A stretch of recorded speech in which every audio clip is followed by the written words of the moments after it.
Mwiriwe muraho nkuko bisanzwe ni Betty. Ndagushimira we tugiye kubana muri iyi video. Amahoro y'Imana bane nawe. Uyu munsi tugiye kurebera hamwe urutonde rw'amazina 20, amazina agezweho, amazina y'abahungu ndetse n'abakobwa, ariko amazina atangizwa n'ingombajwi ya ja. Niba uri umukunzi wo kujyanisha amazina ukaba ushaka kujyanisha na ja, uyu mwanya ni uwawe. Kuko bisanzwe tudatinze, kaduhere ku mwanya wa nyuma tuza ku mwanya wa mbere. Turajya tuvuga izina ry'umuhungu cyangwa se ry'umukobwa, dukurikize iry'umuhungu. Ku mwanya wa 20 dufite izina Janaye, ni izina ry'abakobwa, rikomoka muri Amerika, ryakomoka no mu Baheburayo, rikaba risobanuye ngo Imana ni nyembabazi. Naho ku mwanya wa 19 dufite izina Jason, ni izina ry'abahungu, rikomoka mu Barabu, rikaba risobanuye udatinya.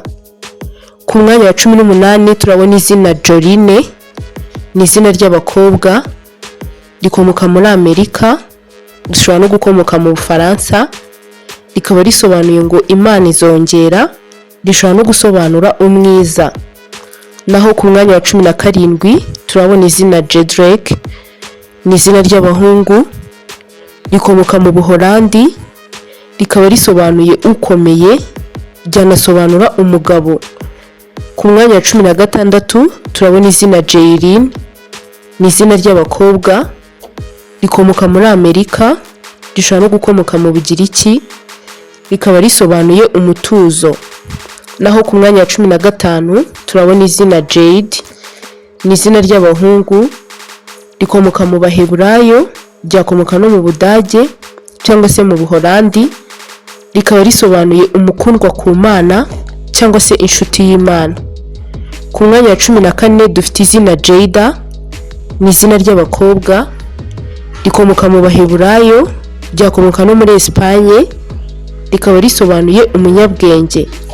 Naho ku mwanya wa 13 turabona izina Jivon, ni izina ry'abahungu, rikomoka muri Amerika, rishobora no gukomoka muri Irelandi cyangwa se muri Scotland, rikaba risobanuye impano y'Imana. Kadukomereze ku mwanya wa 12 aho tubona izina Janice, ni izina ry'abakobwa, rikomoka mu Baheburayo, rikaba risobanuye impano ituruka ku Mana. Naho ku mwanya wa 11 hari izina Jared, ni izina ry'abahungu, rikomoka mu Budage, aho ryasobanura intwari, rishobora no gukomoka mu Cyongereza, aho ryasobanura umugwaneza.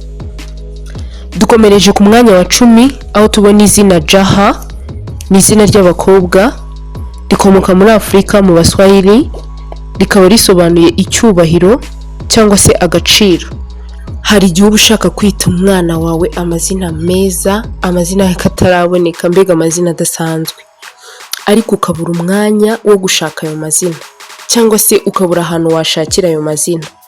Ayo ubonye ukabona wenda amazina asanzwe, usanzwe wumva, ariko wowe ukaba ushaka amazina ari unique. Aha rero turabigukorera. Utwandikira kuri iyo nimero tukakuvugisha, ukatubwira amazina ushaka, nimba ari amazina ajyanye cyangwa se amazina rimwe rimwe, tukagufasha kuyashaka, tukayaguha by'umwihariko tutayazanya aha ngaha. Uko watwandikiye kuri WhatsApp n'ubundi natwe tuyaguha kuri WhatsApp. Muri make tugukorera video yawe wenyine by'umwihariko. Ikintu usabwa, wishyura amafaranga 3,000 by'amanyarwanda yonyine, ntago ari ikiguzi ahubwo ni nka internet. Kuko uri kumva ari ikiguzi ntago twaca amafaranga angana gutyo, kuko twabariramo n'umwanya. Hano wishyura 3,000 by'amanyarwanda ni nka internet, ubundi tukabigufashamo wowe ukikomereza gahunda zawe. Kuri aya mafaranga 3,000 akarusho nuko uba ufite amahirwe abiri. Iyo tugukoreye amazina bwa mbere ntuyakunde, turongera tukagukorera indi nshuro n'ubundi kuri ibyo 3,000 gusa, bitabaye ngombwa ko wishyura andi. Twandikire kuri iyo nimero ubundi tugufashe. Tudatinze kadukomereze ku mwanya wa 9 aho tubona izina Janos, ni izina ry'abahungu, rikomoka mu Baheburayo, rishobora no gukomoka mu Buholandi, rikaba risobanuye ngo Imana ni nyembabazi. Naho ku mwanya wa 8 turabona izina Josie, ni izina ry'abakobwa, rikomoka mu Baheburayo, rikaba risobanuye ngo Imana izongera. Ku mwanya wa karindwi dufite izina Juha, ni izina ry'abahungu, rikomoka muri Finland, rishobora no gukomoka mu Baheburayo, rikaba risobanuye impano ituruka ku Mana. Ku mwanya wa gatandatu turabona izina Jivika, ni izina ry'abakobwa, rikomoka mu Buhinde, rikaba risobanuye isoko y'ubuzima. Naho ku mwanya wa gatanu turabona izina Juan, ni izina ry'abahungu, rikomoka muri Espagne, rikaba risobanuye ngo Uwiteka ni umunyembabazi. Ku mwanya wa kane dufite izina Joya, ni izina ry'abakobwa, rikomoka muri Espagne, rikaba risobanuye umukufi. Ku mwanya wa gatatu tugana ku musozo turabona izina Jess, ni izina ry'abahungu, rikomoka mu Baheburayo, rikaba risobanuye impano y'Imana. Naho ku mwanya wa kabiri dufite izina Jovi, ni izina ry'abakobwa, rikomoka muri Amerika, rikaba risobanuye umunezero.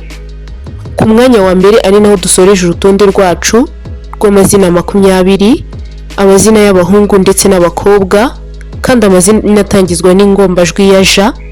Ku mwanya wa mbere dufite izina Jiru, ni izina ry'abahungu gusa rishobora no guhabwaho abakobwa, rikomoka mu Bugiriki, ryakomoka no muri Amerika, rikaba risobanuye intwari cyangwa se umugabo. Wakoze cyane kubana natwe, ntuzacikwe na video ikurikira.